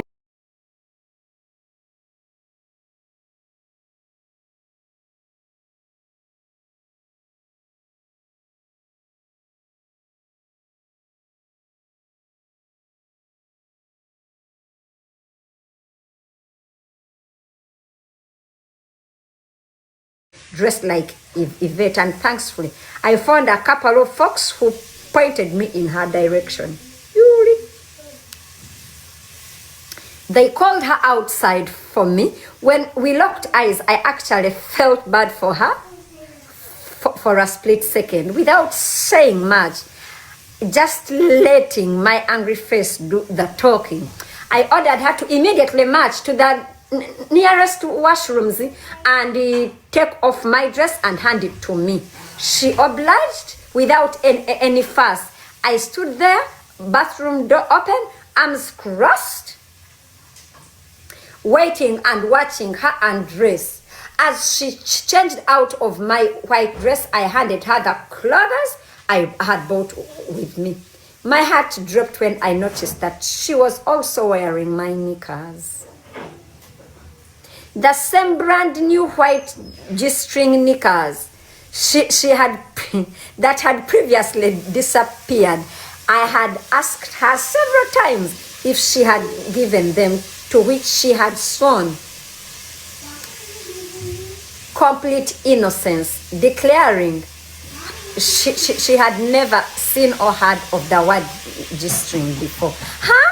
It turned out that Mama had willingly opened my bedroom door for Yvette, all allowing her free access to my belongings. And best known to me, Mama had a spare key to the padlock of my bedroom. Finally, the countless times I had noticed that things in my room were not as I had left them. Although I'm not particularly proud of making her strip in the bathroom and embarrassing her in front of her peers, I think that my actions gave her a much needed wake-up call. She learned to respect my boundaries, albeit for a short time. Tapping. Ladies and gentlemen, omwana munange gwe babonyabonyanga nga atya n'okufuluma okupama. She had a separate bedroom in the house with even a padlock and her own key. Didn't if you ever planned the kid? But our siblings okutwala engoye zaffe, I mean, everybody that has a sister knows this. There's nothing wrong. I'm not judging, I am reading, but all of us that have our siblings, muga nange bano basiba bayomba. Ami waliwo wano recently Ami yayombesa Tyram yayambala kyakalegako. But nange nagamba Tyra, why are you putting on my mumanyi bono bob tube? I'm not biased. I'm interpreting what I'm reading. Anyway. Although I'm not she learned to respect my stuff, but okay, another subheading: attempt to go to Canada. Ali kutunyonyola why her and Yvette bali tebazeekwata esoose yamubira olugoye lwe. Yes, we are judging and it's okay. I mean, that's the reason why she wrote the book. I mean, we are not gonna be yes men. Yes, we are judging and it's okay. And we are going to be in the, I'm lucky I was the last born of in the nebaganda bange abalenzi. Bans sambanga nga oba asanze nzibye t-shirt ye waliwo that era of wearing engoye eziri baggy ngo jean ye nchokano nga yabasajja. I had a brother of mine oyo yali anzira gwe nali nzirako oyo mama banange nga he can make you to feel bad ngabo yambulamu olugoye lwe nga kwamba engoye zange mami ona yambadde engoye zange nalukwata nalunyako bwati nakwata his jeans akwata his jeans nazikola bwati makati naziwunyako banange ngowulira like you would feel angry and embarrassed, but then also at the same time oyambedde ki engoye ze, you know. But I mean, it is, I'm sorry to say, it is normal. Much as I understand it's really important like to respect people's stuff, but it's not something really imbu. If that is horrible and evil, you know. But no. What I'm saying is, Mama, omwana yagenda kadanke sharing hall akemisana era naye yali teenager. Manange. Tugende mas nempale nenikazi. It's never that deep, you know. Abakazi mwe abalaba wano. I want you to be honest. If your sibling has never stolen your underwear over your daughter, mwe abalina abana abankulu, it is not that deep, but it becomes deep, especially if you already have your biases about a person. Oh, yeah. Baby call her every day. akapala akapya akalenga ate Eva banoonya bipya.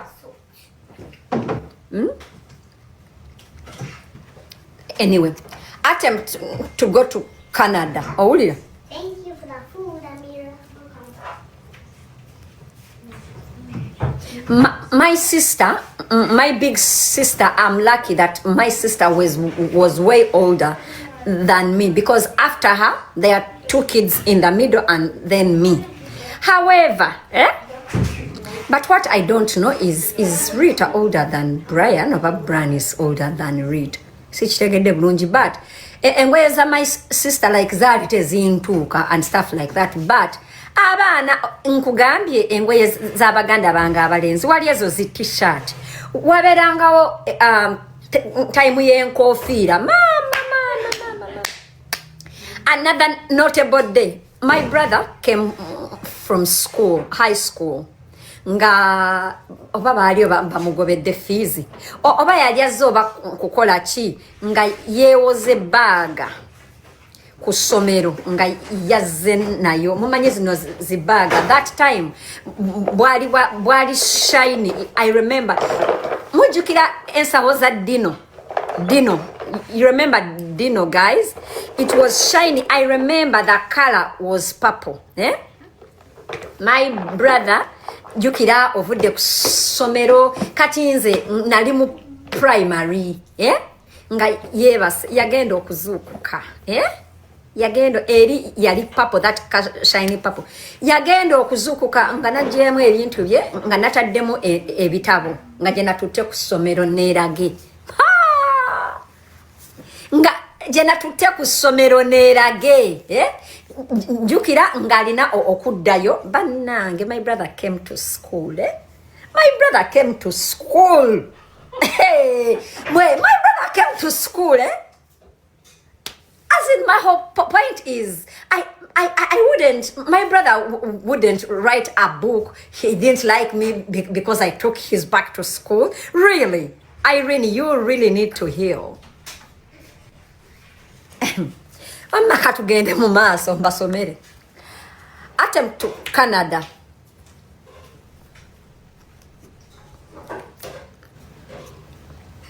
Hello? Hello? Iveti bamukwatidde ku kisaawe e Kenya. Twagala kutuyamba. That was a dramatic call I received one day from my mother about my step sibling Yvette. Bamukute akola ki? Ye mbayambe ntya. Muwulira. Yes, before she moved to Netherlands, Yvette had plans to move to Canada until she ended up getting arrested in Kenya.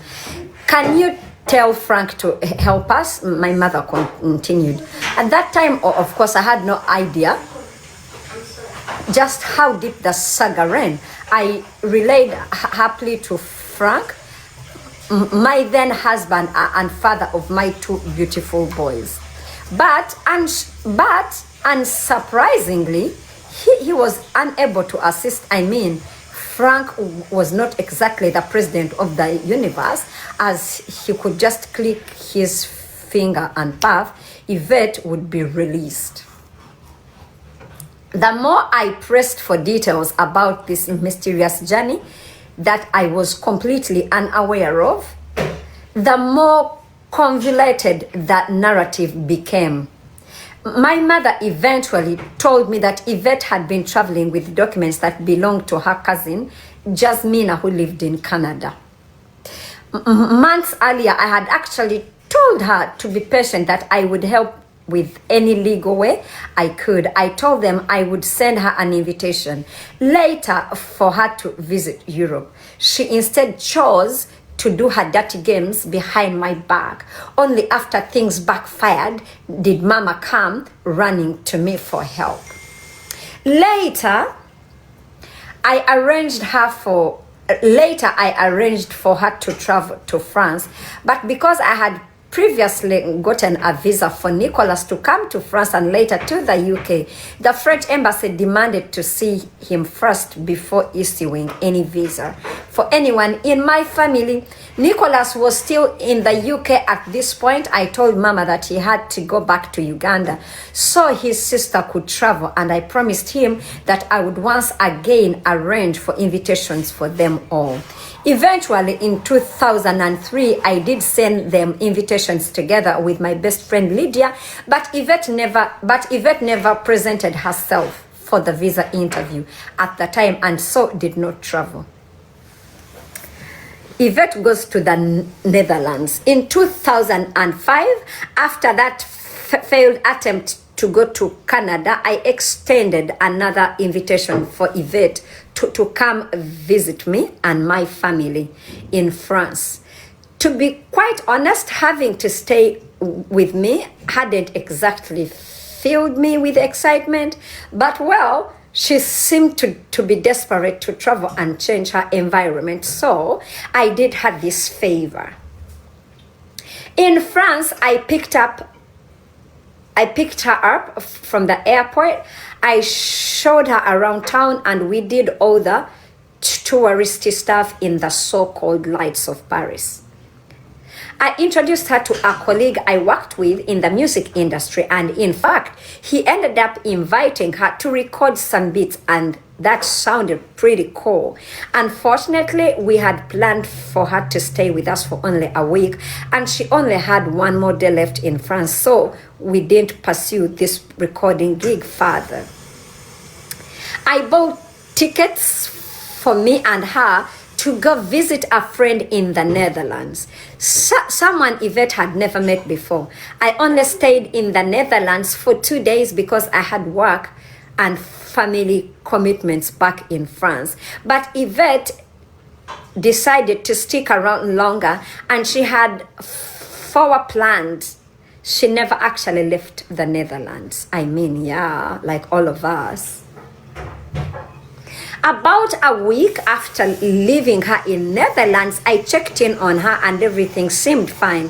But as days went by, my friend told me, Irene, your sister is smoking certain suspicious things she seems to be using.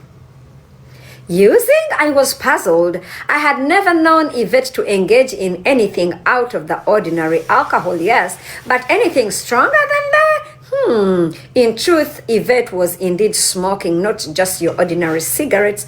She was lighting up weed, marijuana, and other substances like Snoop Dogg in a shisha lounge. My friend's family in the Netherlands have a clean, drug-free lifestyle, so I knew how horrified they had been with such behavior. Yvette didn't even have the courtesy to smoke her shit outside, choosing to flippantly do it in her room, which of course meant that the entire house smelled like a hippie skunk. I mean, come on, such disrespect and disregard for her host's home. I called Mama, who was in the UK, to share my concerns, but as usual, she didn't act or respond like a normal human being, aka mother should. Her response to this kind of thing from me was always a long lines of Namubiru awayiriza abaana bange oba lwaki tabaagala. My friend tried to engage Yvette in a bit of conversation in the hope of getting to know her better. Yvette went all out. The conversation apparently always somehow involved my name, and not in a flattering, loving way. Apparently, Yvette was harboring some deep-seated grudge against me. According to my friend, there was an element of jealous bubbling beneath the surface because Yvette felt like she was living in my shadow. She told my friend that she wanted nothing to do with me, that she did not want to talk to me or see me at all. She claimed I was jealous of her insisting she was a better singer than I was. According to her, the music colleague I had introduced her to in Paris had found her very talented, but I had supposedly held her back from recording anything because I couldn't stand seeing her shine brighter than me.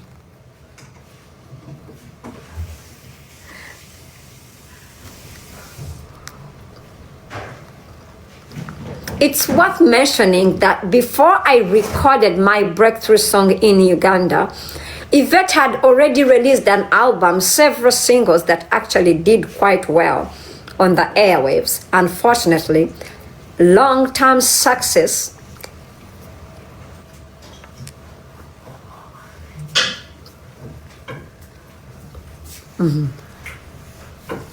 Tyra, Yambala. No.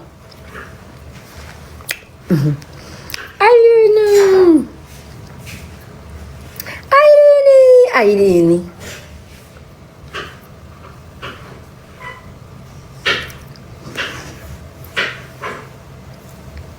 Back in the Netherlands, Yvette was not done talking.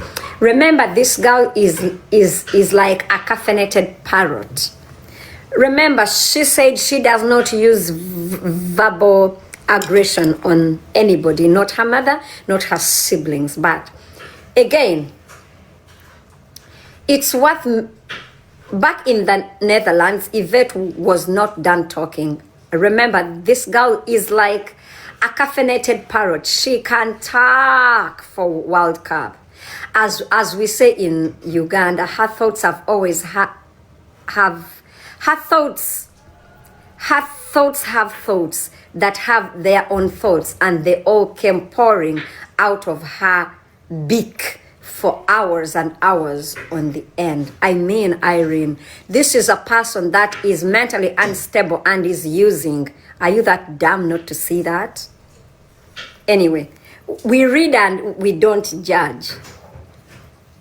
Agambye muganda we yaline ekimwa nga takigala tugende maaso. Anyway, she continued.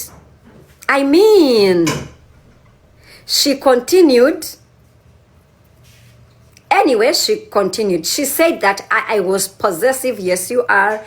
Jealous, I don't know about that. And so insecure that I couldn't even allow her to live with me in France for fear that she would elope with my man. Goodness. That weed was really making her imagination run wild. Naturally, my friend reached out to me and told me she thought that alarming behavior from somebody that was supposed to be my sister, the same person I had arranged to come to Europe, and that at one time I had introduced her to friends and colleagues. I was left feeling stunned, betrayed, and disgusted by the magnitude of hatred, especially when my intentions had been up to her. I had spent money on her, taken her to meet my music friend, and so many other things. Yet, here she was spewing lies. But then again, silly me, I shouldn't have been surprised because she had always been like this. All my life, I had been bending over backward to please everyone in my family. Many times under pressure, yet it felt like none of them cared for or about me. I now realize that through helping them, I was certainly seeking belonging because I always felt like I had nowhere else to go. I had no other family, so in order to belong, I felt like I had to fulfill my mother and her children's expectations of me. When I relayed to Mama what my friend had said to me about Yvette, you can possibly guess her response. Nothing. Silence, indifference, zero reaction, typical. In fact, I later learned that my mother had always known that story, as well as the numerous other lies that Yvette kept spinning about me, and she was clearly okay with it all. It is giving like a teenager, yanjogeddeko yampayiriza, but anyway, tugende maaso.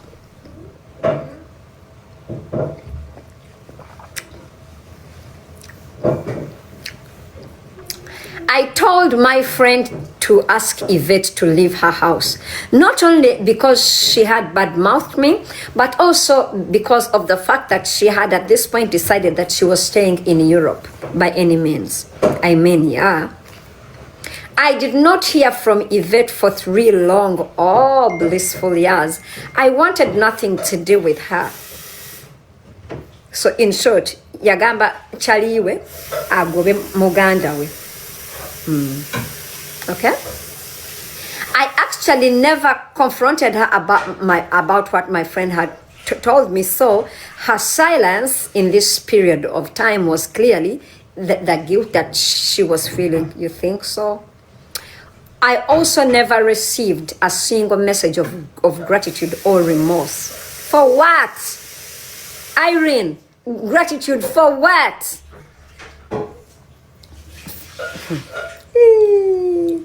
This whole situation reminded me of years before I moved to France. I had always done numerous favors for my step siblings, like paying their tuition. Bananga alangira.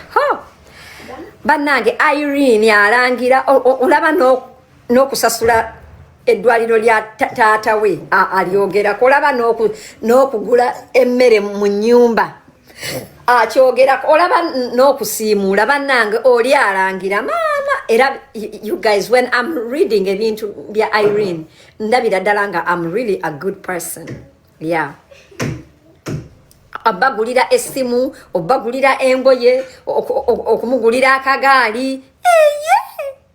Bannange, anyway, tugende mu maaso. Buying their food and other necessities, I would at times ask Mama why none of them never thanked me.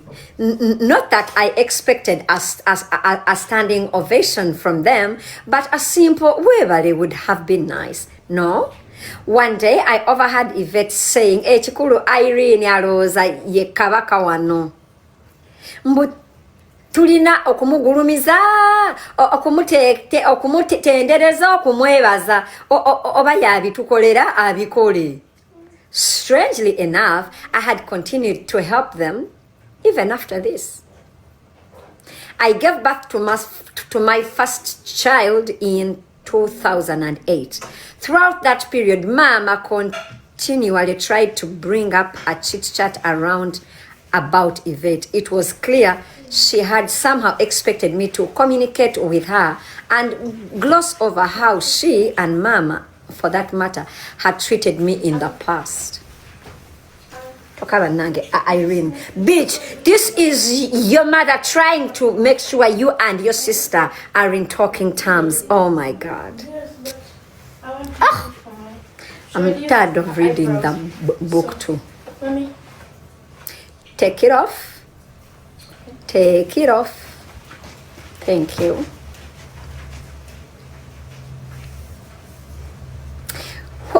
Whenever I try to explain to Mama something or what hurt me the most, Mama would insensitively tell me, shut up and move on, insisting that it was all in the past. The problem with you is that you cling to the past and keep bringing it up.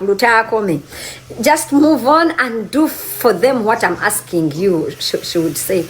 But how could I just forget? Mama had never tried to meditate, never showed any concern for my feelings, never acknowledged any wrong by her kids.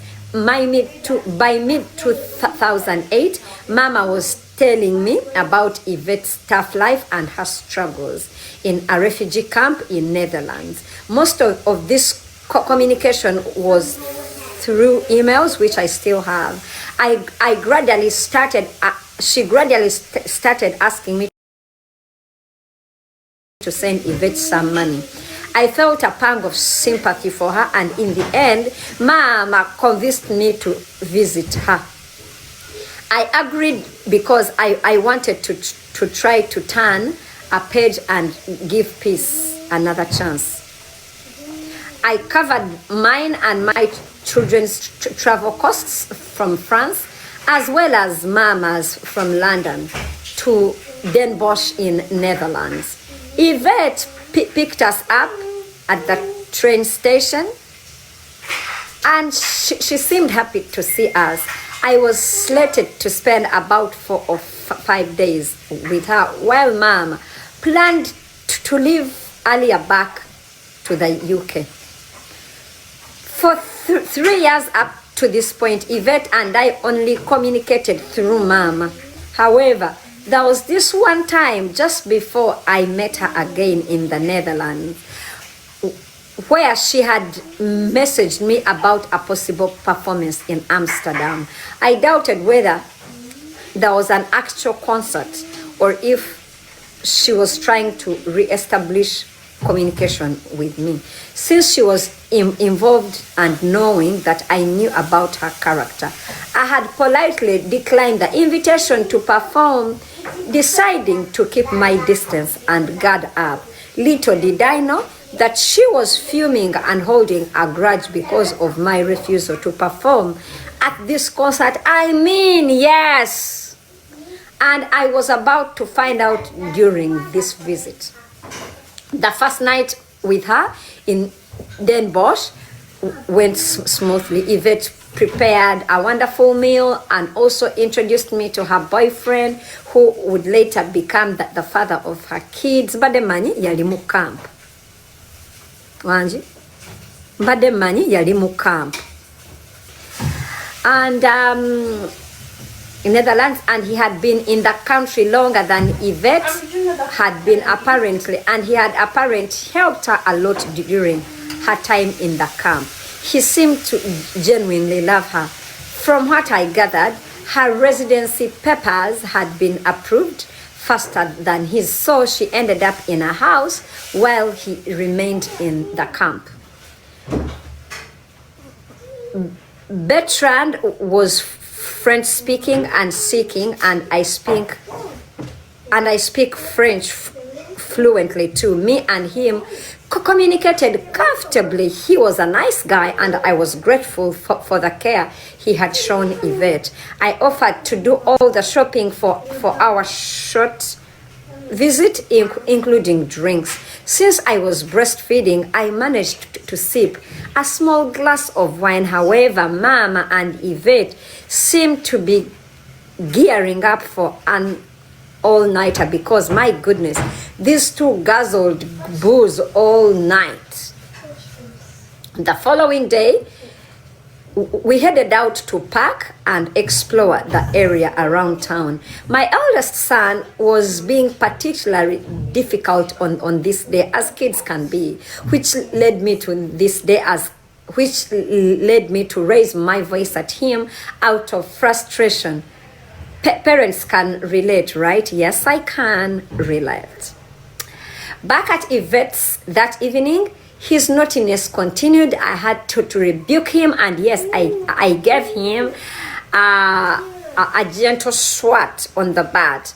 After that, we quickly put it behind us and resumed our chit-chat. At some point, Yvette stepped out for a few minutes, and when she returned, I immediately noticed that her energy had changed. Something felt off, and Mama seemed a bit distant too. Before I knew, Yvette started saying stuff that was clearly designed to provoke me. I could sense that she was itching to unleash whatever had been bubbling inside her. She was gearing up for a fight. First, she launched into a critique of my parenting style, claiming I was harsh on my son. She said this under the guise of defending my son, whom I had reprimanded a while ago. I thought, wait, are you now an expert at parenting? He's my son. It's my responsibility to discipline him, I said to her. What are you defending him for? And why are you bringing it up now, more than 30 minutes later? I was taken aback. Honestly, I hadn't seen it coming, and I did not think there was any reason for her attack. The way I had disciplined my son earlier was a walk in the park. I literally had figuratively compared it to the way Mama spanked us back in the day. So this added on the confusion of her sudden concern. Shia, igwe Irene oina ngotabo golera. oba weeyita ki weefuula wano ow'ekitalo ennyo. Totally confused. I asked, what has that got to do with my son? I'm defending Echo, she shot back, referencing my son by his name. Defending him against what? Is this why you called me here? I was speechless. I turned to Mama, questioning if this was truly her purpose of bringing me to the Netherlands. Really, Irene, really? Really? Nze bwe nchapa abaana sister wange agamba gwe nno naawe okambulira wano buli muntu omwana mwesonyiwe omwana muveeko. Irene ntagambwako.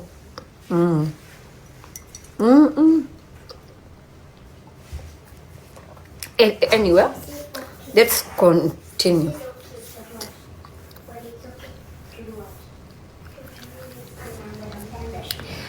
I turned to the Netherlands, and the purpose of bringing me here to start this toddler style crap from Yvette that gave me nothing but a migraine.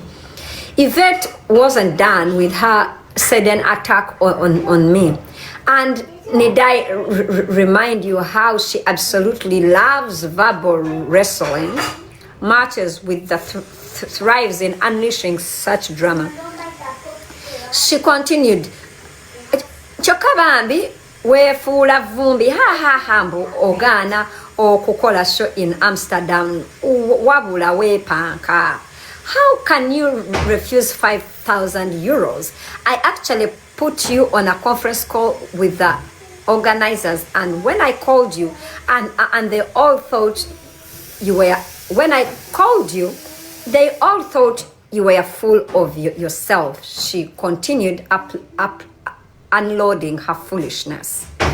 I was surprisingly calm at this point, telling her that she would have to accept that I was not going to perform, to conform to her expectations, that I was free to make decisions about my career choices and time, that people were free to think whatever they wanted, and that yes, I was a star, whether she liked it or not. Okay?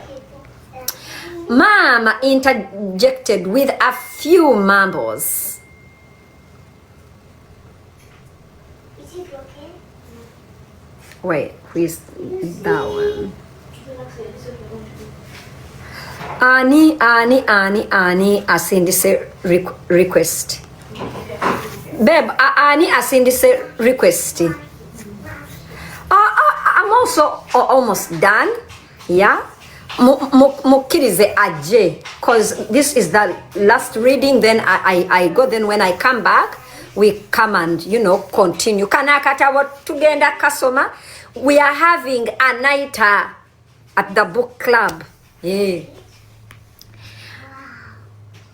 Mama interjected with a few mumbles, pretending to be making effort to Yvette's onslaught attack on me.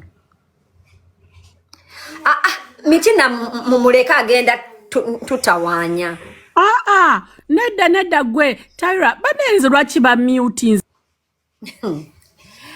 Mama interjected with a few mumbles, pretending to be making effort to stop Yvette's onslaught attack on me. But I began to realize that this was all part of a carefully orchestrated plan from the two of them, with Mama most probably the ringleader. Remember, this wasn't new to me, but I mean, tugambye abantu bali batamidde, abantu, all of them were gulping down alcohol. What did you expect, Irene? Like, duh. And remember, this wasn't new to me. Mama had always used others' voice to own her own grievances towards others before. She would then turn around and deny any involvement or try to act like the peacemaker. Yvette continued her drama, bringing up how I had first taken my best friend to France instead of them, kale gwe buli muntu yenna yakutunuulira nankwewuunya bwe watwala best friend wo e France n'otuleka. I mean, I would also be shocked. At that point, I decided that silence was the only way to deal with this. Engaging in an argument about myself, my status, my career, or what I did and didn't do for them felt like me trying to explain the laws of physics to a goldfish. That's an insult too. Jukira yabagambye ye tavuma. At that time, okay, not worth the time. So I just went quiet. I had no intention of engaging in any back and forth with her because I knew her theatrics very well. Regarding the invitation to France that she was yapping about, as I mentioned earlier, I had sent 3 invitations at the time, including one for her, but she never applied for the visa. My friend successfully got her visa and spent a month with me in France. But before I gave birth to my that was before I gave birth to my baby in 2003. How pathetic that Yvette was degrading this app in 2008. How pathetic that Yvette was regaging this app in 2008. But then you said they never allowed you to talk about things and they blamed you for always bringing up the past. Now you're also blaming Yvette for bringing up the past. Typical. Your sister, okay? And twisting the truth. What had to have hurt them about my friend's visit to France was that Mama had never wanted people around me and she could not manipulate. That friend was one of those people that had never fallen for their game. She was and still is my best friend. I figured the fact that I had refused to do the Amsterdam concert, or on which they had pinned their high hopes, that was likely the reason why Yvette was off like this. Both her and my mother had clearly envisioned a huge profit of the concert, and that's why they were so angry at me not doing it. The evening that she confronted me, I suspect that Yvette had gone out, smoked a good amount of weed, magic mushrooms, or whatever else she was on, and change it please, whatever she had mixed purposefully to get the confidence to provoke me into a verbal fight. The following morning, Mom left back for the UK. I struggled to be in Yvette's company all day, and by 10 a.m. the day after this, I had already booked tickets for me and my sons to return to France. A day earlier than planned, I was hurting so bad, I could not stand a single more second in that toxicity. I have a good sense of orientation, so I knew exactly how to get from her house to the bus stop that would take us to the train station. Yet Yvette insisted on tagging along despite the fact that I was barely speaking to her. Okay?